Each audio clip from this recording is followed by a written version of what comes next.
Thanks for joining the Building a Legacy podcast.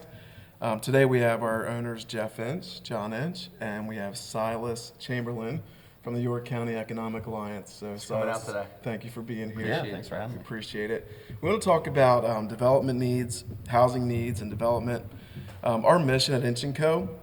is to develop, build, and maintain exceptional assets. That's part of our mission. So I think, Silas, what you do kind of plays right into our mission of what we do. And we had some team members that were at a seminar that you held or a meeting that you were at where you talked about housing needs in York County specifically. So if you wouldn't mind sharing some of that information, it was so impactful to our team members that we wanted to bring you in and talk more about it. Sure, So yeah. Want to cover some of that? Yeah, so the meeting was, we're about midstream on a countywide housing study, really to try to take stock of what our trajectory is in terms of housing supply and demand. And this came out of about 2 years of work that we did around our county's economic action plan. So believe it or not, there's a plan that sits with us that is like, here's how we're going to grow York County's economy over the next decade. And it's everything from workforce development, like how are we going to make sure that all of our manufacturers have enough workers to actually be there? How are we going to grow our number of residents that live in York County and retain people that are graduating from high school and college? And then, how are we going to grow bricks and mortar projects? And one of the things that we learned during that study which engaged more than 1,000 people was, although we talk a lot about housing, a lot of it's anecdotal and a lot of it's sort of like, well, here's what I see in my part of the county, here's what I see in my part of the county, or here's what I see in market rate residential, here's what I see in affordable residential.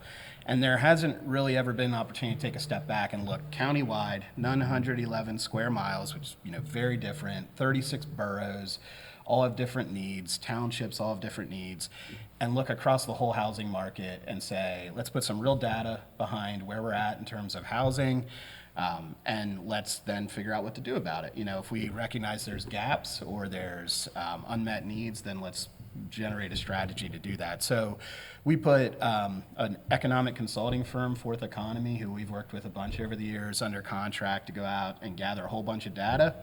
And we convened a steering committee of about 30 stakeholders that all wear different hats. Some are doing luxury condos, some are doing single family homes, some are doing multifamily residential, and then some are doing affordable housing, and they're the ones that are advocating for people even to find their first home or at least find shelter for the night. So really the full gambit.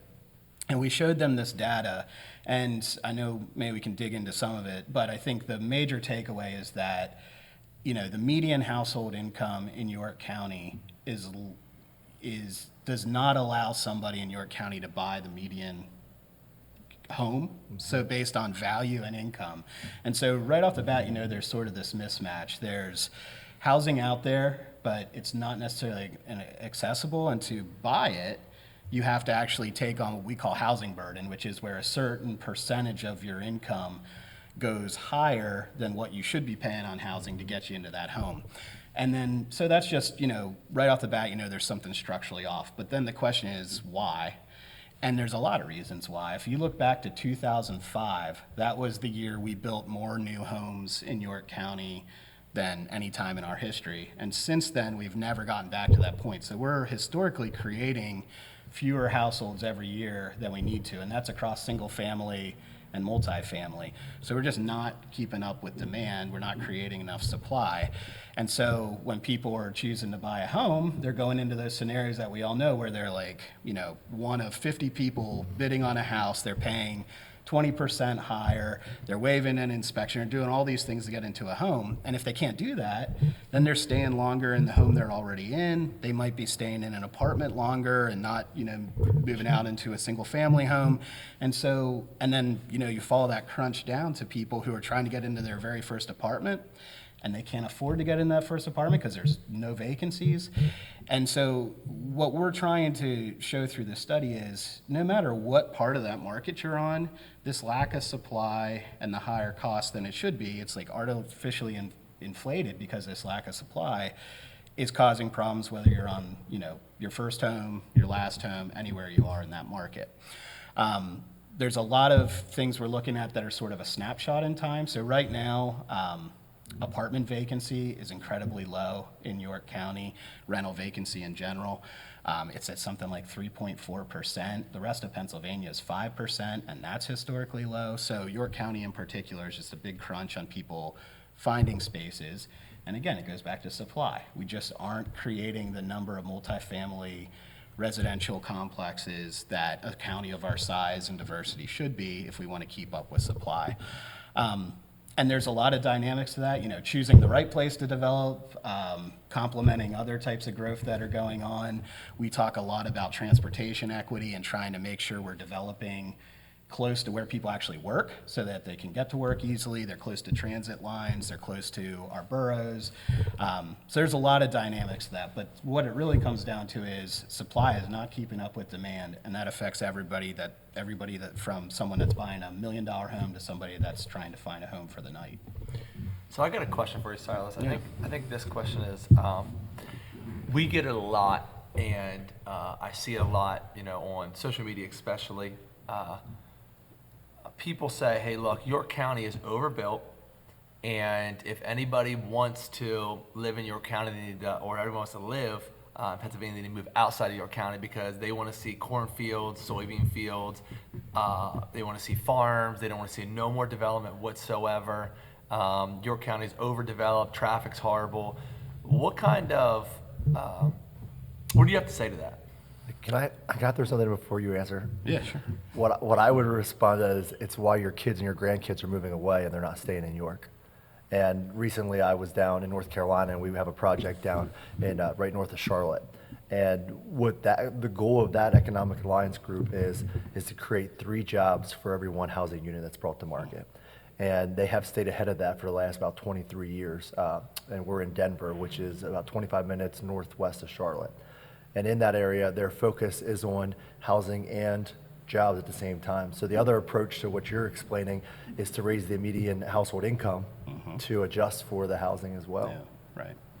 Yeah, and I think, and that's true, and that is a good segue to the idea that in our economic action plan, it talks about both. Like, we need open space, we need preserved open space, we need parks, trails, greenways, agricultural land, and we need housing growth. And so it really becomes a question of how do you do both smartly? And I think that what we've seen in recent years is there's some good signs that you can do both. And from a countywide perspective, we have what we call growth areas. So it's like the whole 83 corridor, the area around the city of York, North York, West York, Springettsbury. It's like the commercial corridors of York County. And we want to see development in those areas because there's already growth there. Good example is your project out on East Market Street, where you're building residential in an area that's already a major thoroughfare. It's not far from the urban core. It's it's around a bunch of other commercial development. Another one that I think is really exciting is Mount Wolf project, because we really need to see more redevelopment and development in our boroughs. And that goes to what you're talking about, because we have all this preserved open space outside of our boroughs, but historically that's where development has been. Unfortunately, a lot of the, we're sitting in a warehouse right now, but a lot of the industry that drove the growth of these boroughs is gone.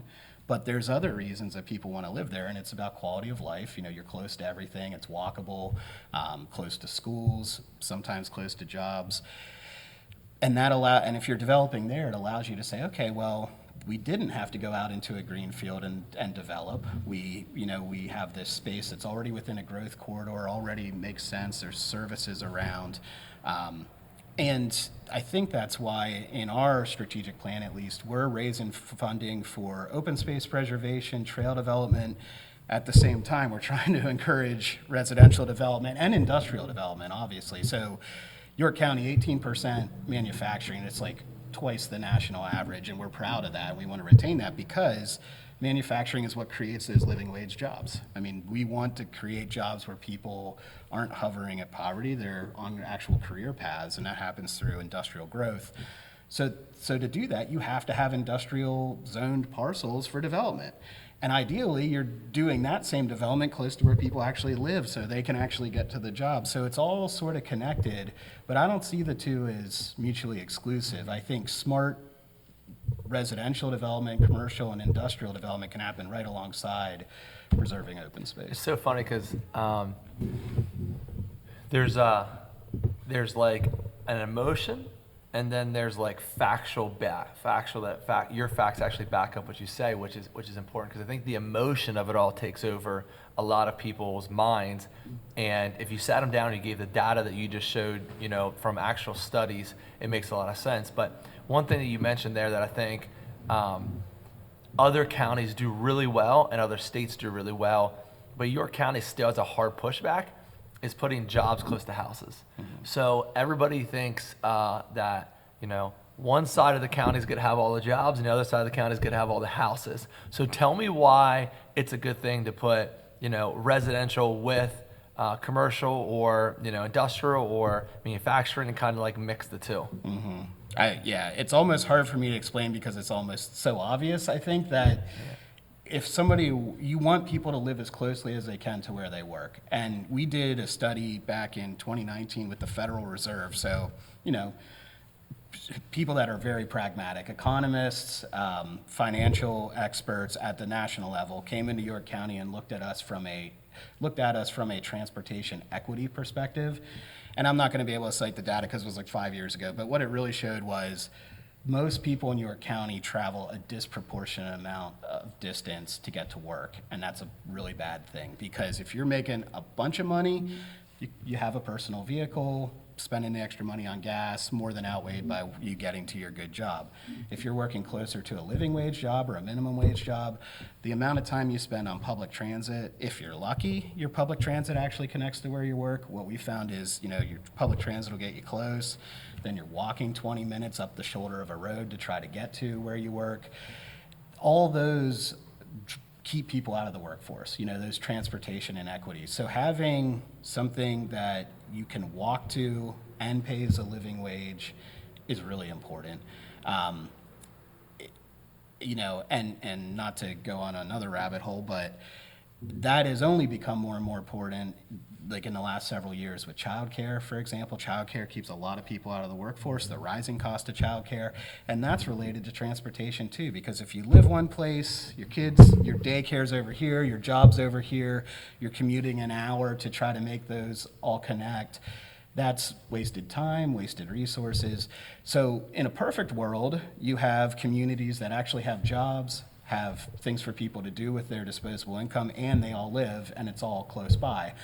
We know that scenario doesn't always play out, but the closer you can keep those ties, the better. And that goes back to those growth corridors where, for better or worse, along Interstate 83, we've had a lot of industrial development that has been somewhat disconnected from where people live. So there's been all these workarounds with like Rapid Transit doing special runs from the city of York up to, some of the places off of Strinestown, for example. And working shifts around people's transportation schedules. But the only reason you have to do that is because people don't live close to the place where they work. And so there's all these wasted resources trying to work around that. So zoning existed in the 19th and 20th century to try to get the polluting factory away from the low income neighborhood. And that was a real issue. And now we're sort of to a point where zoning is gone too far in the sense of spreading uses out too much, where now you lose all this efficiency of having people close to where they work. Yeah, I think one article that I read recently from a mentor of ours, Bob Kinsley, and it's probably 8 to 10 years ago. The heading of it said, "A life full of contradictions." And Bob preserved so much land, but he also developed so much land to industrial, commercial, residential. And that article was just, I felt like it was reliving our current, the past is reliving our current, is where, we as well love the outdoors, hunting, fishing, camping, and we love to be outside. So naturally, everyone that looks at us expects us to want to develop something that's in an urban infill site, and not a little bit outside of that area, or just preserving land just to preserve land for no reason. And the opposite side of that is we're doing projects like Mount Wolf, like you referenced, Marietta Borough, and we're trying to get the density in those areas to be able to allow those farms to keep farming outside of that area. And Lancaster County has done a phenomenal job at that, and why the house values are considerably higher over there. And that's what Jeff and I really strive to do every day when we're looking at projects, is we're trying to find the infill sites first.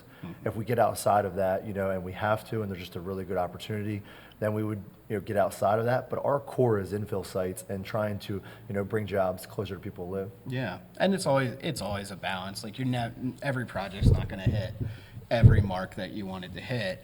And I think we take some pride at the Economic Alliance in of trying in the last several years to merge the two together. Because I think you go to a lot of communities and it is exclusively, the metrics they care about: job creation, square feet developed. It's like that; those are great, but if all that happens at the cost of quality of life, and you don't have any open space, or you're just going out sort of blindly into open space and developing for no reason when there's a bunch of other sites, that doesn't make a whole lot of sense either. So our argument is you can do both, and you want to do both, because the way to attract and retain residents is A, high quality housing that's available and affordable, but B, you want to have a nice place for people to actually live, and that's access to places to fish, hunt, hike, ride their bike. Even just driving around York County, you have that agricultural, and small town character, and you want to retain that. But we have that same trade-off all the time in commercial and industrial development too, where it's, you have a site, it's not ideal, it's going to create 500 jobs. So you weigh, it's always a balance and weighing that out. But if you don't set a strategy countywide to at least try to emphasize smart growth and the preservation of open space and residential and see how they mix together, then you just end up with, hodgepodge development. And, it's hard enough when you have 72 municipalities in York County. I think that's what you just hit the nail on the head. I think where I see a little bit of poor planning is that when you have so many municipalities, you said 72 in York County, what happens is somebody goes pro industrial, and so all the industrial goes to one side, and then somebody goes pro residential, and all the and somebody goes pro commercial. And so what you have is that you're driving down the road one day and all the industrial's here, and then the other municipality says, well, like, I want that tax dollar, I want that, that in my, so then they go pro-industrial. And so instead of taking a holistic approach to the county and saying, guys, like 83 and 30 is where we want to put our density, they just start spreading it out all over the place. And you get these wonky townships where, industrial's sitting in the middle of cornfields, and then you got, cornfields in the middle of city, it's everything's wonky. And so you're trying to straighten it out. But another thing that and maybe you can speak about, if you've seen this at all, is like, York County is very known for, like, I'm not picking, but I'm just saying, like, even my own family, like, if you were born in Mount Wolf Borough, you die in Mount Wolf Borough. If you're born in Redline Borough, you die. If you're born in Yo, like, you have your kids, they have their kids, and everybody lives in the same, row street. And so the downfall to that is that the 65, 70-year-old grandma who has a rancher doesn't want to leave her area, but doesn't have another option. Yeah.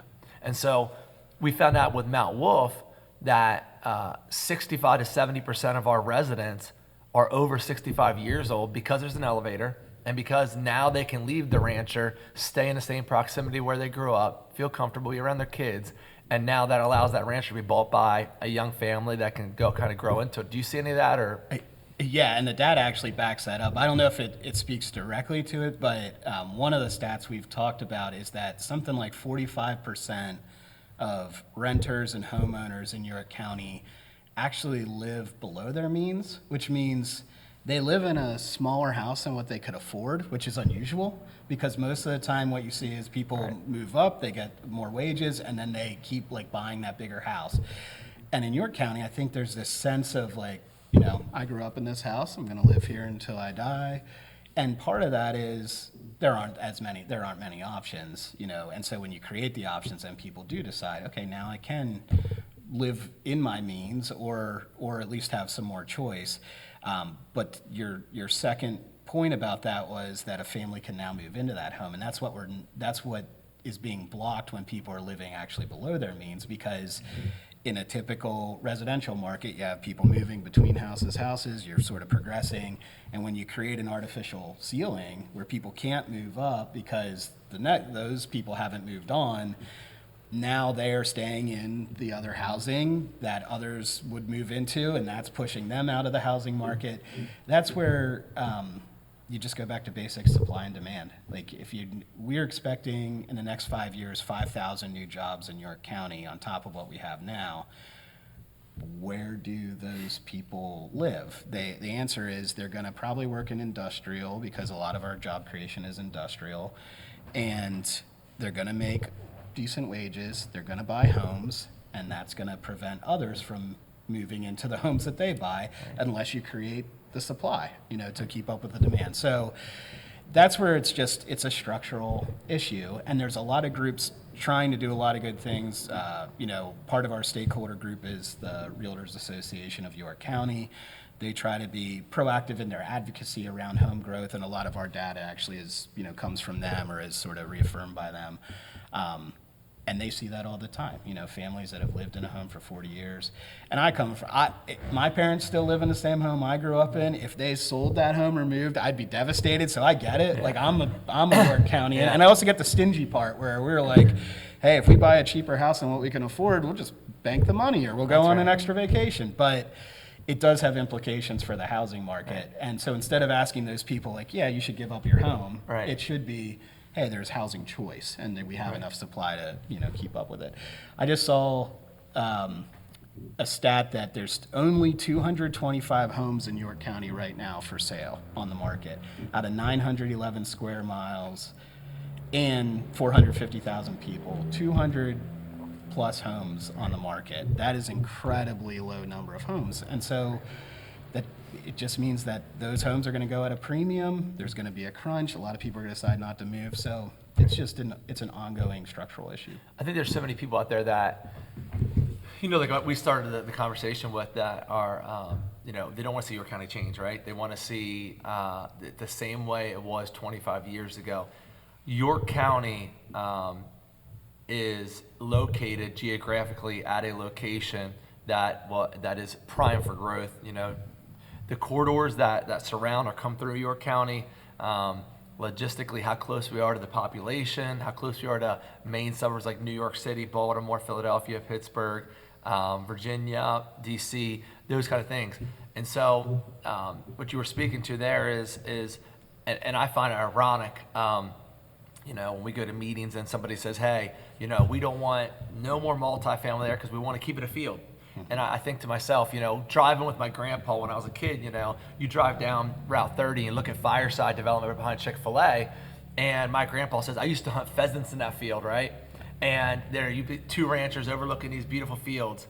And now the same people that are opposing development are actually in those fields that somebody said, I don't want that developed. They're actually living there. So everybody lives in a home that was once, unless you live in a home that's from the 1800s, 1700s, lives in a home where people didn't want that to be developed. They developed it, the people moved in, and then everybody just keeps pushing down the line where it's like, after a while, if you don't want any more development, we've been out west, spent a lot of time out west in like Illinois, Nebraska, and you drive through these towns where the hospitals are falling down. The housing is just, as soon as a kid turns 18, they're out and they're never coming back. And, it's just poor health care, poor policing, poor fire, because they don't have any tax base, and it's like, that's where this leads to. When people see no hope, no progression, no future in an area, they go to Charlotte where there is progression, there is hope. And so what it's left people who aren't progressive, don't want to push, the envelope and build, and then the town starts tearing. It doesn't take very long. Some of those towns 25 years ago were vibrant in Illinois. 25 years later, they're a ghost town. And it's like, I think if people traveled and seen, there's like, well, that's not a direction we want to go. But I don't know if you could speak to that a little bit. What happens to a town as it progresses, goes backwards, and like how long does it take to start to see those kind of bad trends? Yeah. Your comment about, sort of looking back generationally rings true to me. And one hat that I wear, totally independent of all this, is I actually have a PhD in history. So I'm a historian by training. So I can't help but be skeptical when people are sort of like, well, we just want to keep it the way it was, or if we could only keep it how it was in whatever, some arbitrary, 1955. It's just not how society works, and it's not meaningful. So the truth is, every generation before us has driven change. They never stopped and said, oh, if we could only get back to 1929. They Right. said, hey, how do we make our community better? And that's one of the flaws in just saying we don't want any development at all. The other flaw is that people are reactionary to specific projects. And so, like you said, the development project that's proposed for a field, Right. where they say, well, we wanted that field to be open space. There are processes that lead to the decisions around zoning and what variances are given. And I think one of the frustrations from my perspective is that, people aren't more engaged in the process when there isn't a proposal. So, there are opportunities all the time for people to serve on their planning commission, serve on their zoning hearing board, run for township supervisor, run for borough council. And frankly, if you really care about guiding, how land use is determined in your community, then get engaged and have those conversations. So it gets frustrating, I think, even from me, who's, preservationist, historian, developer, economic developer. I understand where the passion comes from, but at the same time, there are lots of ways to get engaged that people don't take advantage of. And then to hold that over, one specific development project is really not seeing the big picture. And then it leads to just these ad hoc decisions that are based on emotion versus any kind of real planning. And then the result is, I think, you stop seeing some of the progress that you would hope to see. And when you're describing those towns out in Illinois and out west, I would argue we have some of those towns here in York County, and those are the kinds of places where we want to see new development. But I think because residents have lived through generations of no investment in their community at all, the idea that somebody actually wants to invest there is like this foreign thing, so there has to be a motive. And sometimes the motive's pretty fair. It's, we want to do a development project because there's demand and it will make us money because we are a for-profit business, but also it's going to lead to more residents, more tax base in your community, and it's going to be, more people walking downtown. It's going to sustain your small businesses. And so when I think of those towns that need that injection of investment, I'm thinking of places like Glen Rock and Wrightsville and Hanover, even though Hanover, we've seen a lot of good traction, but they could always use more. Every one of our boroughs should we should be breathing life back into them, and it takes those kinds of decisions to say we are going to want multi-family residential, we are going to allow a variance on this, we are going to do commercial here. We might have to demolish a building that's been blighted for 30 years and nobody else has a plan for, but we're going to redevelop it as something else. But each one of those is a tough, unpopular decision. But I do think if people truly care, they can get involved in that process. And if they don't care enough to do that, then they have to live with the outcome of it. And a lot of times that outcome is good for their community. We try to, go ahead, John. We have two case studies, that you can point this, they're glaring to the tone in York County and how things happen.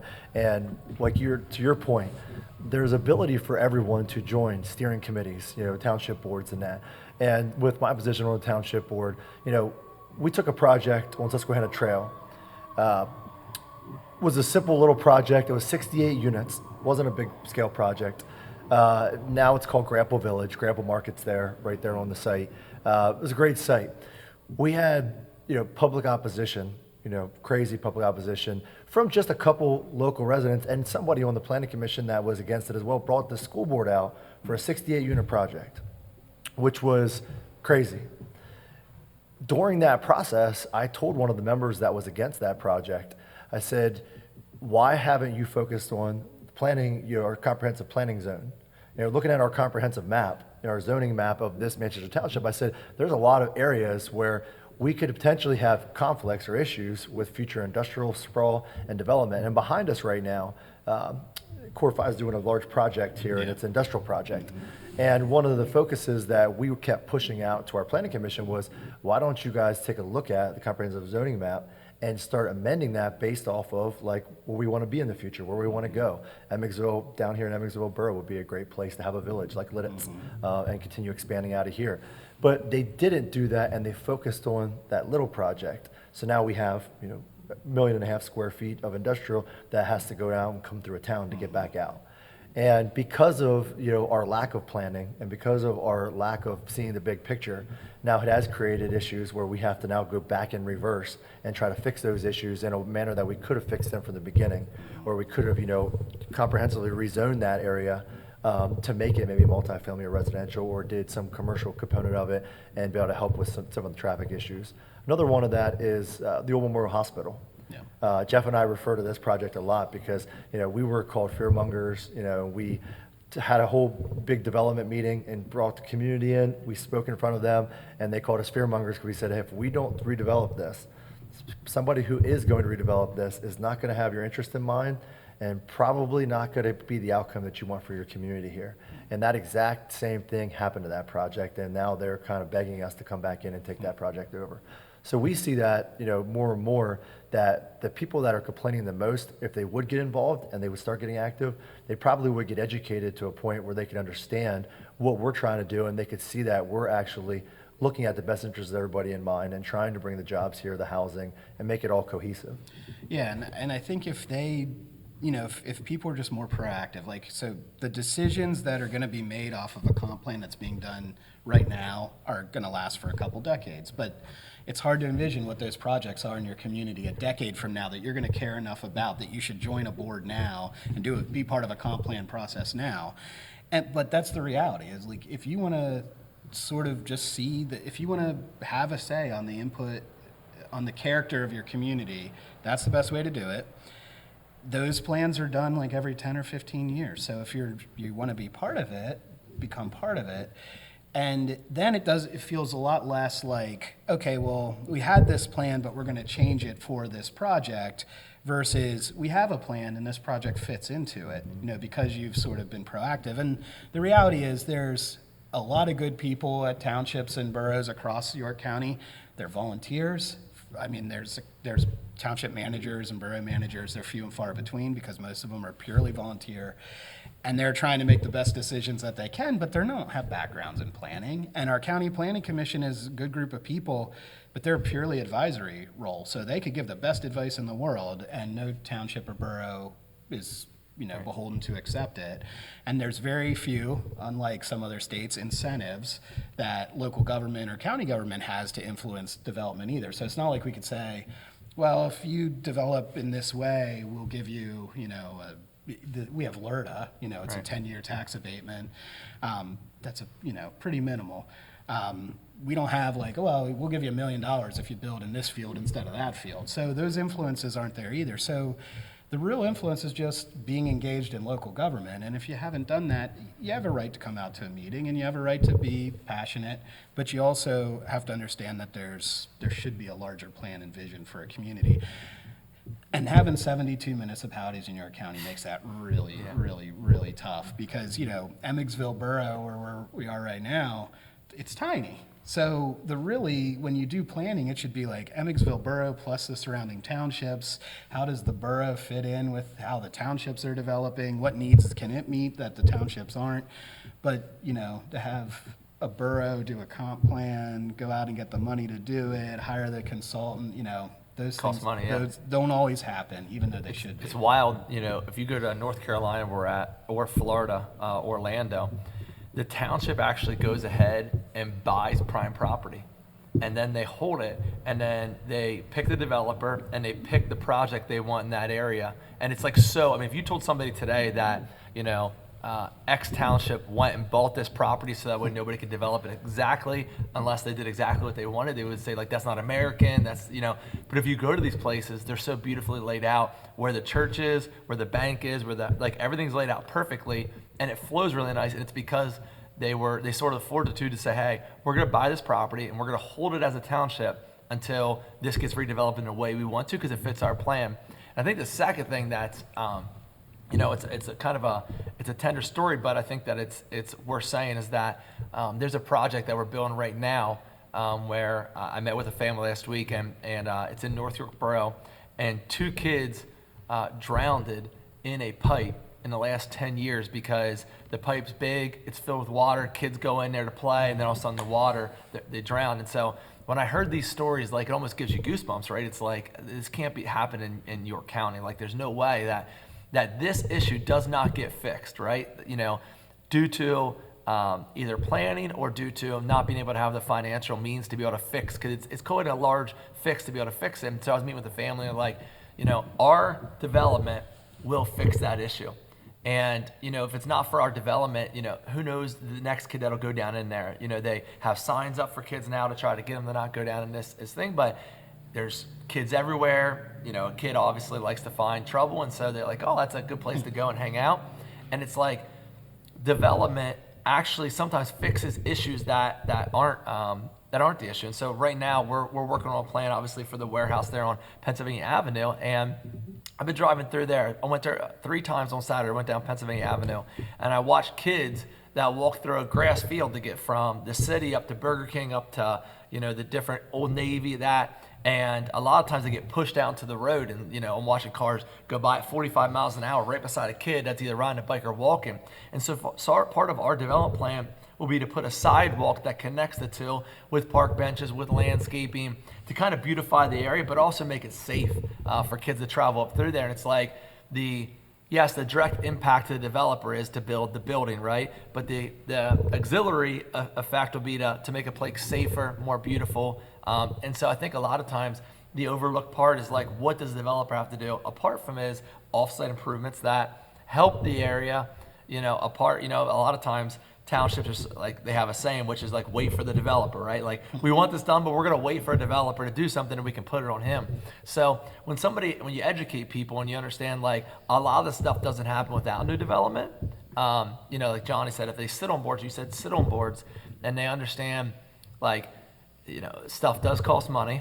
You know, there is a rhyme and reason why things are done.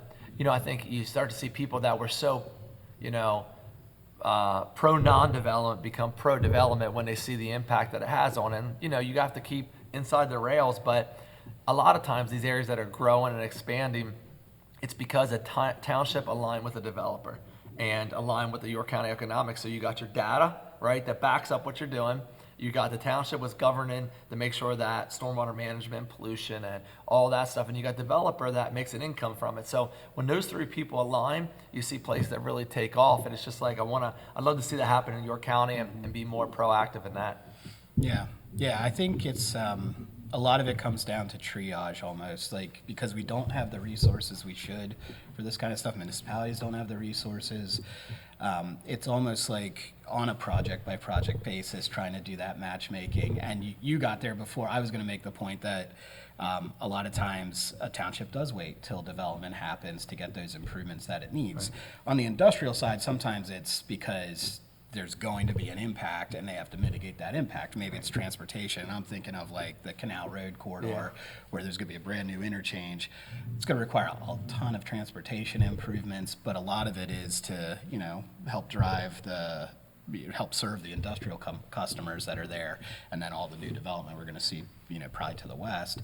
And there's a good example too of where smart planning a long time in advance will lead to a better outcome than, you know, opposing pieces of that project. And, you know, that'll change Conewago Township quite a bit, and we know that area well. That will dramatically change the look and feel of it, and there will be a lot of opposition to those changes, but trying to think through how that development happens, how it can be done well, and then what happens beyond it to change land use is, you know, a great example, something that'll play out over 20 years. But people won't be engaged now, they'll be engaged 15 years from now when people start clearing that field and start developing, and then it's a done deal at that point. It's crazy that you think that, like, it's crazy that, you know, you go to places that are pro-growth and doing well right now, and it's like when somebody sees something new come in, sports complex, they're like high-fiving, the kids are like super excited, you know. The last thing they think about is traffic, right? They think about all the benefits to the community, you know. It's going to bring, you know, Special Olympics, and you got, you know, Keystone Games, and you got AAU, and you got, you know, after-school programs, and health and wellness, and you got all this great stuff, and that's where their minds go. And it's like York County always goes to like the negative side of everything, right? It's like, well, what about the traffic? Well, the traffic sits on 83 and 30, and that's where we're going to be at. Okay, but what about the traffic? And it's like you keep going back. What about crime? What about, but like if you say that to any project, you know, you can throw opposition up pretty much to any project you do. But I just wish York County in general would get behind some of the, at least the good things that are happening in the county and not always point out the negatives. There is, I mean, for the first, I grew up in York County. I moved away for 15 years, and I came back like 7 years ago. And when I first came back, it was to be CEO of Downtown Inc. So I was just focused on the 26 square blocks of the downtown.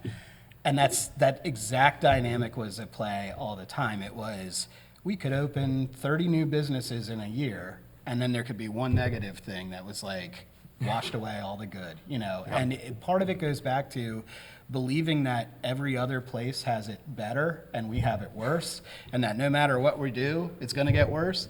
Because, you know, traffic in York County is not bad. Right. It's, I mean, we're part of a freight study right now, countywide freight study, to look at how freight moves through the county. And there are pinch points, and there's definitely bottlenecks and congestion that cause problems. But, I mean, maybe it's just having lived in Philly or the Lehigh Valley. Like, compared to that, 330 is not bad at all. And the idea that you would not move forward with a positive community asset because of traffic just seems, that's a non-starter, I think. And that doesn't mean that you don't still do the traffic studies, you don't still try to mitigate, you still put in the bicycle and pedestrian stuff, you make sure that you're lowering the impact as much as you can on the surrounding area. But it doesn't mean you don't do the project. I mean, you want the project. Right. And then, yeah, if there's more traffic because more people are coming from Lancaster to York instead of going over to Spooky Right. Nook, that's a good thing. That's a right. problem we want to have, because that's sustaining jobs in York County, driving tourism, driving visitation. And yeah, there's always something for You brought up a someone to really complain good point. The sports complex, and Johnny could probably speak to this better, but the economic impact of that sports complex, I believe it's $25 million a year. It's more than that, 48 million. $48 million a year in hotels, food, you know, stores, commercial, from that sports complex. And so, you know, on one side you got businesses that are saying, hey, we need business, like we can't survive this way. So then developer built a project, and then that project shut down. So now it hurts everybody. And I think President John Adams, it always rings back in my head, I think he said, when a man does good for himself, it usually does good for others. And it's like the sports complex does well for us. We want it to do well. We want it to be a thriving business.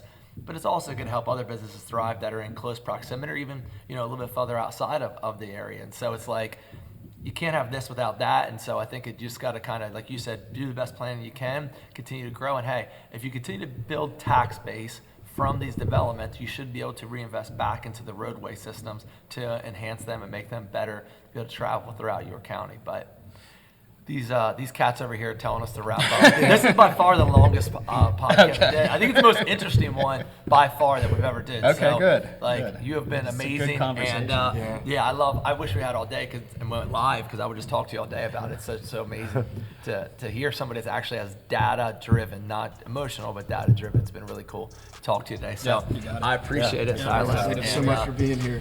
we look forward to having you on again, definitely. Yeah, thanks. In the future. So thank you guys. Okay.